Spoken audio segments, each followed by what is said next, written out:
আগরতলা রাধানগর স্থিত রাধা মাধব মন্দিরে 226তম রাস উৎসবের অনুষ্ঠিত হয়।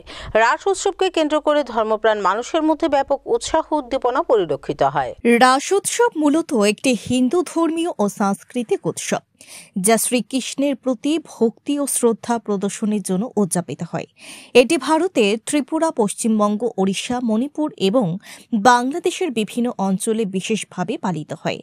রাস উৎসব প্রধানত কার্তিক মাসের পূর্ণিমা তিথিতে পালিত হয়। রাস উৎসব শ্রীকৃষ্ণের লীলা কীর্তন এবং ভক্তদের প্রতি তার করুণা ও প্রেমের উদযাপন।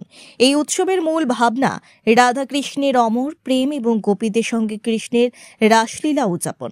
শ্রীকৃষ্ণ ও রাধার দেবত্বপূর্ণ প্রেম এবং তাদের রাসলীলা স্মরণ করতে রাস উৎসব পালন করা হয়। ভক্তরা কীর্তন, পুজো এবং সেবা করে শ্রীকৃষ্ণের প্রতি তাদের ভক্তি প্রকাশ করেন। এটি বিভিন্ন অঞ্চলে স্থানীয় সংস্কৃতির সঙ্গে মিশে একটি উৎসবমুখর পরিবেশ তৈরি করে। শ্রীকৃষ্ণের মূর্তি বা প্রতীক স্থাপন করা হয় এবং তার পূজা করা হয়।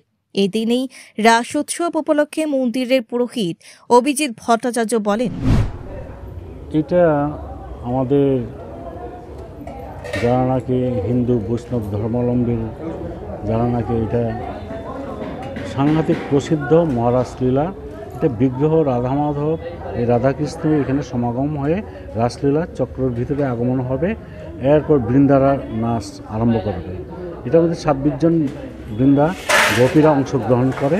এটা সারা রাত যাবৎ এই ভগবানের চরণে এই গোপীরা নিবেদন করবে, অর্পণ করবে। রাস এটা আরম্ভ হবে রাত 10টা থেকে, এটা ভোর 4টা-5টা অবধি আরম্ভ এই রাস চলছে।